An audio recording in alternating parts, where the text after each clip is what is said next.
Why would you ever not? Are these Will Heron interviews? Are people interested in seeing them?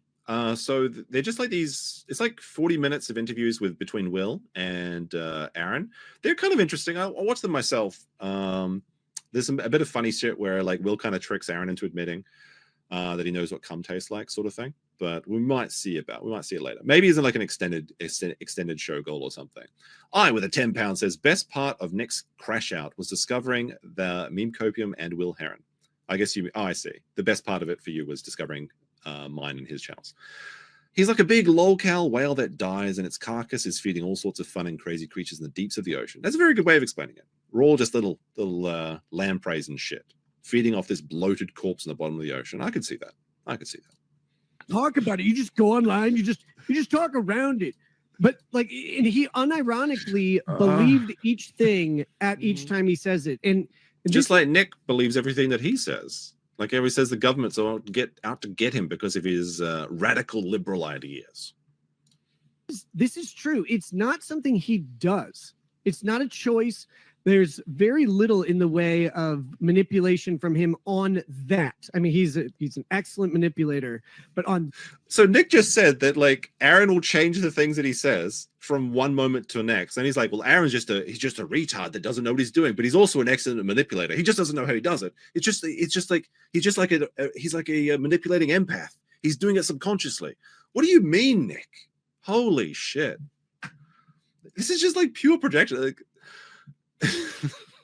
how is Nick an expert on manipulation? He thinks he is. He was able to convince one. Well, actually, I guess he was able to convince two slatternly women to do what he wanted. So he thinks he's an expert on manipulating them, but he just didn't realize that his target's caliber was less than stellar. But there you go. Nick is Aaron. Aaron is he'll change what he's talking about any moment. He's also just a goober that doesn't know what he's doing, but he's also a master manipulator. He's everything and everyone at one time. He's not the past. He's not the present. He's just the Aaron. Oh my goodness. That front, he is dead honest. He believes the reality that he sculpts constantly, and I don't think he's aware that he does it at all. I agree. But that's why this is just holy shit. Aaron just believes the reality he sculpts for himself. Wow. Interesting take. Everybody is always responsible for anything bad, and if he admits to anything bad, I was the least bad one. Yeah, right. And I mean, that's definitely arguable that Aaron was the least bad one. And I guess like a lot of people described Aaron as the shiniest turd in the bowl. So maybe like I would, if we had to look for like the least bad person, what do you think, chat? Out of the four people, you've got the Minnesota 4, okay? You've got Aaron, the master manipulator, Nick, the Lord of Chaos, then you've got the two slatternly women. Like, I think the only reasonable argument you can make is it's either Aaron is the least shitty or Kayla is the least shitty. The thing is, a lot of people give Kayla a lot of a free pass, but she's the mother. She's responsible. She's the second in command of this operation, right? I'm not so convinced that she gets off the hook for being like the least shitty person, which is like they're competing for the least shittiest, I guess, right? But no, she allowed this to happen in her house. She failed as much as Nick failed. So I don't know. Nick, now, Aaron did have children too, but his children didn't get taken away by the state. So that's why I think that Aaron's the least shittiest, because he was able to at least keep his kids from the police. It's narcissism. Everyone, to an extent, believes their own reality because that's just what perception is fundamentally. But even this group of pedos doesn't agree with what Nick's saying. They're all like, what are you talking about? Everyone has their own. Yeah, of course they do. Everyone has their own perception. That's how life works. He knows better because he won't get caught in stuff. He won't play a clip. Corndiff sent that clip in today of him back. And Aaron did recently as well. He got tricked into playing a clip of Kayla on his stream. I think he deleted it, which I guess would technically be a violation of his restraining order. But they thought that this was going to destroy Aaron's life, but it didn't. Somehow he keeps making it. He can't keep getting away with it, chat. Out of the boxing thing last time, and he just goes, "You know what, Corndiff? I'll Venmo you $5. I'm not going to play this. Watch him seethe." And it's like, yeah, he won't. He knows he can't. He said that Melton begged me to come to Hackamania, said ticket sales aren't going well, and he needs me. Well, play that. He said he saw a clip of this. Why wouldn't you play it? It just makes Now, I saw the clip that Aaron was talking about, and Melton does say, look, he says, Nick, I'll pay for you to come down to Vegas, and I'll pay for Aaron to come down to Vegas. So is Aaron maybe gilding the lily a bit by saying begging? Sure, I can agree with that. But Melton did invite Aaron down to Las Vegas for his event, and he offered to pay for Aaron to come down. That kind of sounds like begging him to come down.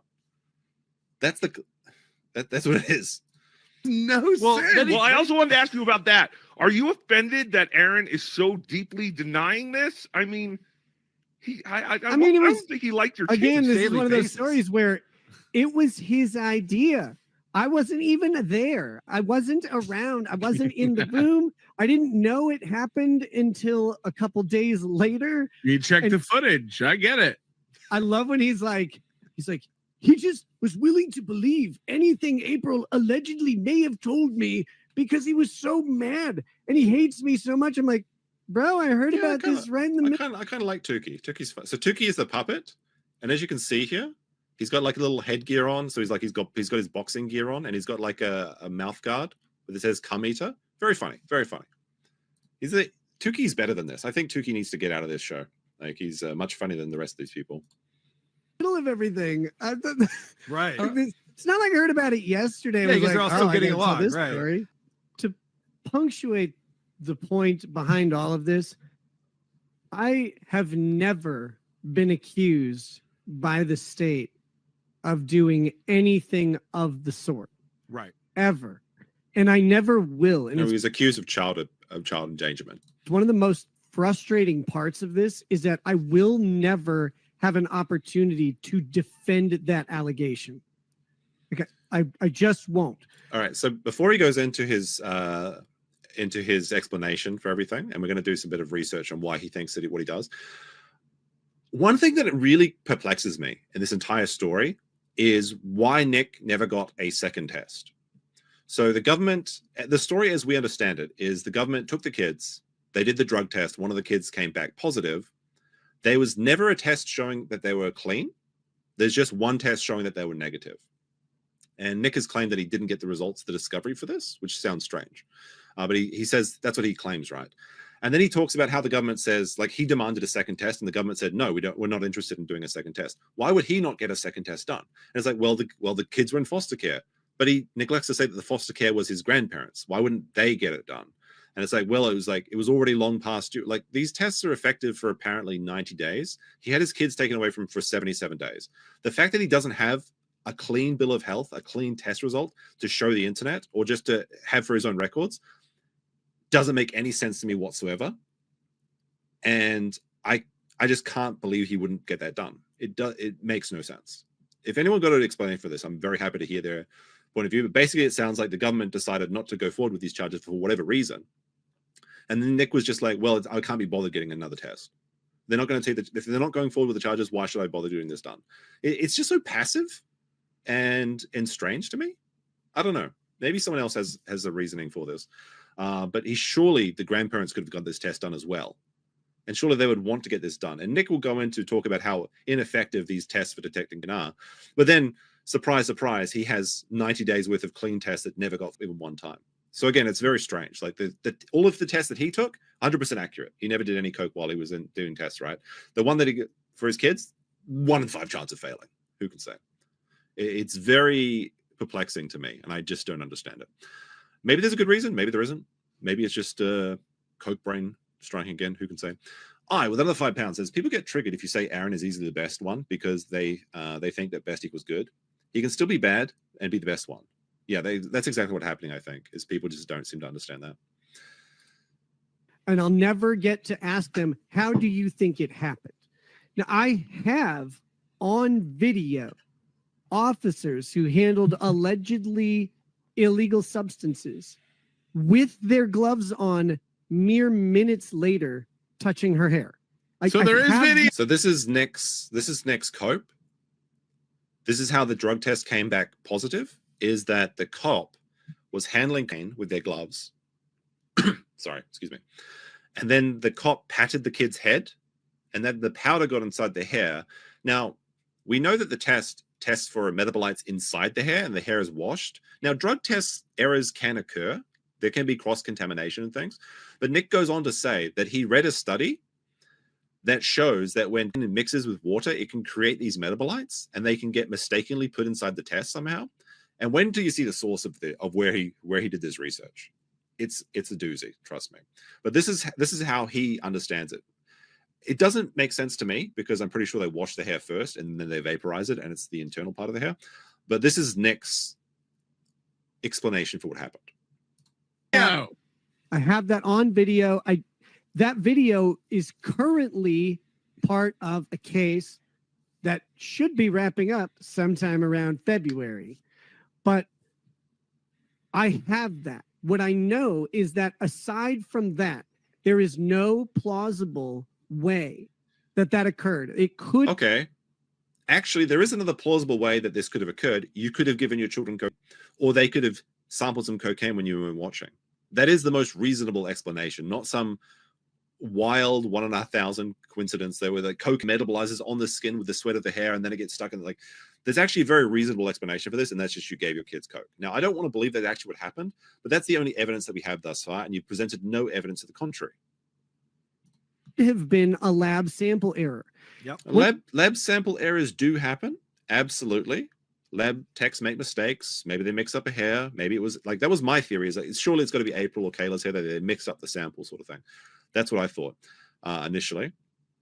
If that were the case, why isn't there a second clean test? And why isn't it on the records? I mean, maybe that is what happened, but then why isn't there the second clean test? To me, it just makes no sense. One of the things people pointed out is we had all of the lab techs at the lab listed as potential witnesses in one that may be subpoenaed. The reason is because in all of this time, we have still not been provided discovery around that test. All we have is a sheet of paper. They didn't provide discovery of any confirmatory tests. I mean, what is the sheet of paper, though? Does that, maybe that does comply with their discovery request if the sheet of paper just has the answers that you asked on it. I don't know. He needs to explain more. A record of methodology that they used to do the test. We get it. You feel bad. Yeah, but they didn't provide a fail rate for the lab, a sample swap rate. Every lab has a fail rate and sample swap rate for like, what if you accidentally spill something in the sample? Like that happens. No human error occurs, and they have an actual rate for it. Is something that we've seen happen. Yes, not the presence of cocaine. Yeah, right. Look, human error does occur, and maybe the error was that Nick gave his kids coke. Maybe that was the human error, because I haven't seen any evidence to say that that's not what happened. People don't have to believe me on this. There are like 7 metabolites of cane, and there's one of them. There's just one. It's benzocognine or something like that. And so it's not a test for cocaine. It's a test for a metabolite. The metabolite is, well, it's a metabolite that's created in the body when the body metabolizes. Isn't confused for the metabolites. Now, what Nick is claiming is that in certain situations that cannot be replicated in the lab, is that when cane and water or human sweat combine, they can create this metabolite. And then that metabolite got absorbed into the hair follicle, which is a bit of a stretch, but that's what his theory is. And his theory comes from a very crazy person that I'm going to show you briefly. Awesome. No, if you go read, drug testing is nowhere near as like robust as people think it is. They don't. Then how come all of Nick's tests came back clean for 3 months? Look, drug testings make mistakes all the time, except for when I take a drug test and it's perfect. Don't know. Metabolite. No, you can say it different ways. Different parts of the world say things in different ways. You can say metabolite. You can say metabolite. Most of it means they sweat patch testing. They don't even know how it actually functions, but.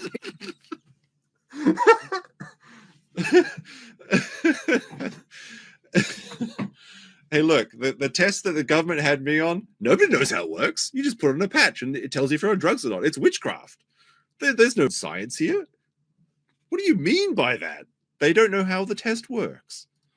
Anyway, this particular metabolite, benzocognine, there are papers out there, and it's hard for them to test this, but it metabolizes outside of the body. Hey, look, there's papers out there. It's very hard to reproduce in the lab, but you've got to trust me, bro. Okay, this is what we're on. We're on trust me, bro tier. On skin in damp conditions, usually quote. So his children's hair are damp. The paper on a sweaty He's scalp. got damp children. Or in a sweaty area like an armpit or something like that. So the actual metabolite starts to occur outside of the body. There's no need for it to be ingested. Now, if you're talking about Norcoin or one of the alcohol. All right, so I just want to take an aside here. Let's assume for a second that everything Nick is saying is true. If everything Nick is saying is true, then he is admitting to being responsible to exposing his children to cocaine, because it was his code that he brought into his house and his actions that brought the police to his house that then allowed them to touch his children, or not like Melton touches children, but I mean, the cops would spread the coke from one to another. It's still your fault. And furthermore, if the metabolite does exist outside the body and it can be created outside the body, it is also more likely that the children just encountered the coke prior to the officers arriving. So you're still responsible. You still brought the coke to your kid's house. You're still responsible. It's your holy shit. Coke, that's what it is. Accompanying metabolites of coke, those do require to be in the body. As like I have to put something together on this at some point with citations, because I know people don't believe me. They're all just making fun of him. Like they're all just shitting on him, and he thinks that they're his friends. Holy shit! With friends like these, honestly, who needs enemies? But again, part Papa's of it, falling asleep. when you don't Aaron's get to fight this, like, I hired an expert to do this, but we didn't get a chance to fight it. Oh well, the guy that you hired agreed with your point of view. Imagine that. There's nothing we could do to make it happen. All right, so we'll stop the clips here for a second.